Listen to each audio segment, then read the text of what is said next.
Hello my dear friends. तो आज हम बात करेंगे क्लास 9th बायोलॉजी का चैप्टर नंबर 1 जिसका नेम है फंडामेंटल यूनिट ऑफ लाइफ। तो इस वीडियो के अंदर आज हम बात करने वाले हैं गोल्जी एपेरेटस के बारे में। तो इसके पिछले वीडियो के अंदर हमने लाइसोसोम्स के बारे में डिस्कस किया था। अब हम बात कर लेते हैं गोल्जी एपेरेटस के बारे में। तो पहले तो हम ये जान लेते हैं कि जो गोल्जी एपेरेटस है इसको डिस्कवर किसने किया था। तो गोल्जी एपेरेटस को डिस्कवर किया था कैमिलो गोल्जी ने। तो कैमिलो गोल्जी एक साइंटिस्ट थे या फिर किसी हम एक पर्सन भी बोल सकते हैं। तो कैमिलो गोल्जी जो एक पर्सन थे, इन्होंने डिस्कवर किया था गोल्जी एपेरेटस को सेल के अंदर। न्यूक्लियस को किसने डिस्कवर किया था? न्यूक्लियस को डिस्कवर किया था रॉबर्ट ब्राउन ने। और सेल को किसने डिस्कवर किया था ये आप मुझे कमेंट सेक्शन के अंदर लिख के बताओगे। तो जो गोल्जी एपेरेटस इसको डिस्कवर किया था कैमिलो गोल्जी ने। अब पहले तो हम स्ट्रक्चर के बारे में डिस्कस कर लेते हैं कि गोल्जी एपेरेटस का स्ट्रक्चर होता क्या है।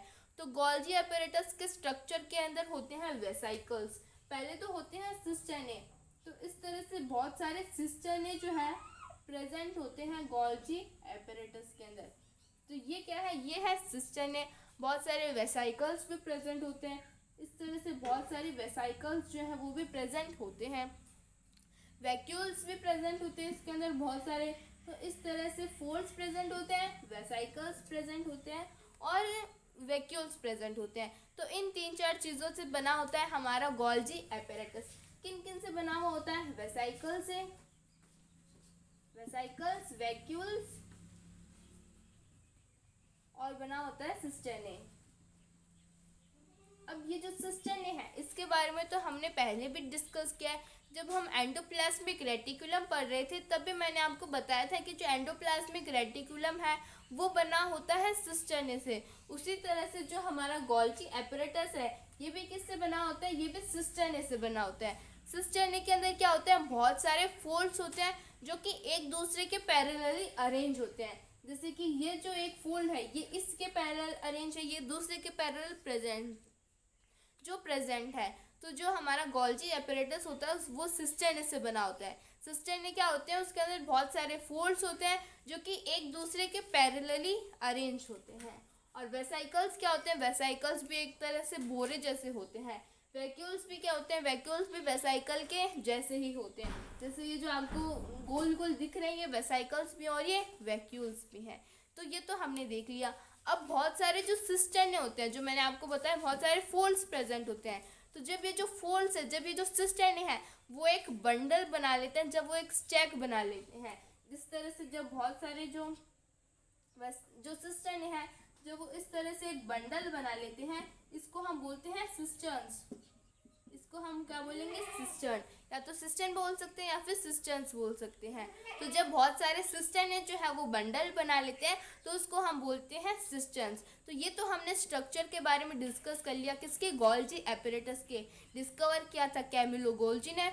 बहुत सारे सिस्टर्न्स प्रेजेंट होते हैं। जो सिस्टर्न होते हैं उन्हीं को ही जब वो एक दूसरे के पैरेलली अरेंज हो जाते हैं, जब वो बहुत ज़्यादा बंडल बना लेते हैं, स्टैक बना लेते हैं, उसी को हम बोलते हैं सिस्टर्न्स। सिस्टर्ने क्या होते हैं? फोल्ड्स प्रेजेंट होते हैं जो कि एक दूसरे के पैरेलली अरेंज होते हैं। वेसाइकल से बने हुए होते हैं, वैक्यूल से बने हुए होते हैं। वेसाइकल और वैक्यूल दोनों एक तरह से बोरे के जैसे होते हैं। अब ये जो हमारा गोल्जी एपेरेटस है इसके 2 फेज होते हैं। एक होता है सिस फेज, एक होता है ट्रांस फेज।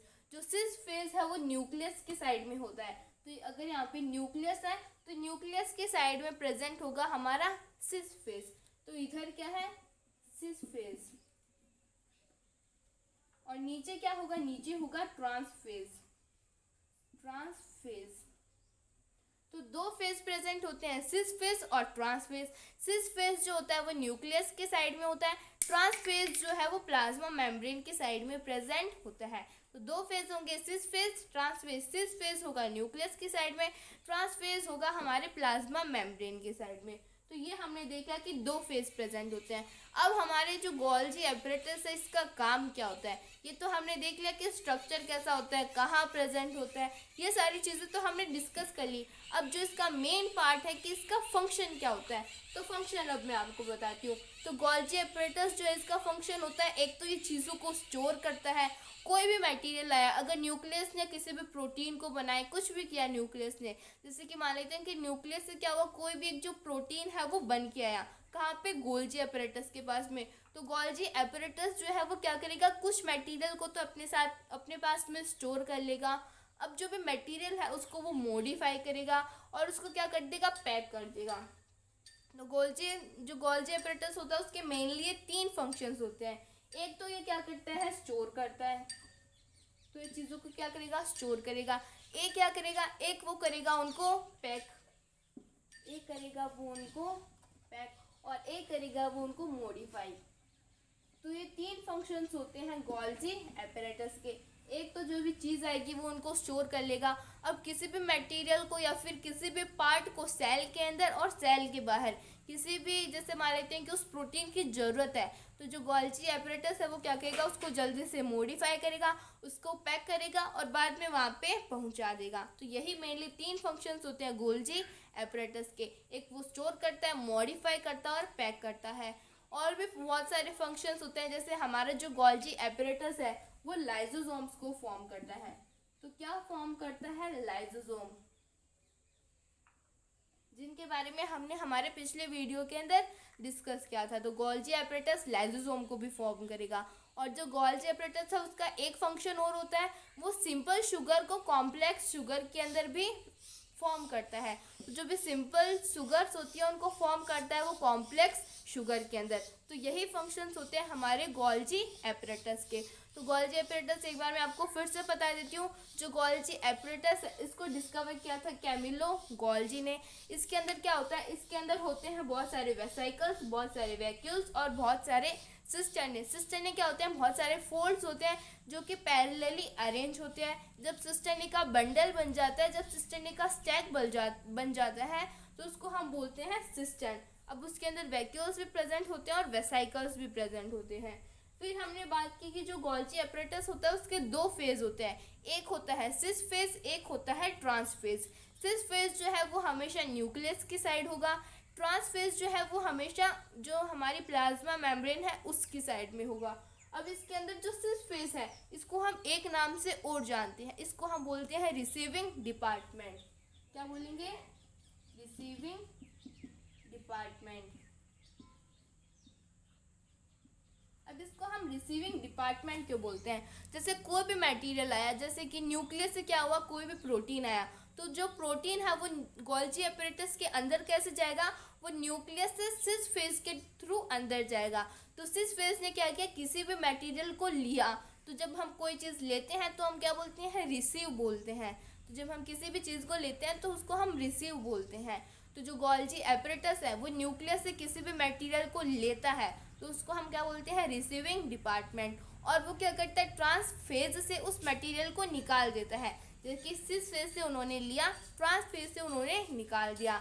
तो ट्रांस फेज से जब वो निकालते हैं तो उसको हम बोलते हैं शिपमेंट डिपार्टमेंट। तो क्या बोलेंगे, शिपमेंट डिपार्टमेंट। तो ये 2 नाम, एक नाम और होता है ट्रांस फेज को हम बोलेंगे शिपमेंट डिपार्टमेंट, जिसके अंदर जो भी उसके अंदर मटेरियल था जिसको गोल्जी एपरेटस ने मॉडिफाई किया, उसको पैक किया है, वो ट्रांस फेज से बाहर निकल जाता है। तो उसको हम क्या बोलेंगे, उसको हम बोलेंगे शिपमेंट डिपार्टमेंट। अब ये जो भी गोल्जी एपरेटस है ये न्यूक्लियस के अंदर भी चीज़ों को क्या करता है, ये तो न्यूक्लियस के अंदर भी चीज़ों को ट्रांसपोर्ट करता है और सेल के बाहर भी करता है। सेल के अंदर भी करेगा और सेल के बाहर भी चीज़ों को ट्रांसपोर्ट करने वाला है। फिर हमने इसके फंक्शन देखे, स्टोर करेगा, मॉडिफाई करेगा और चीज़ों को पैक करेगा।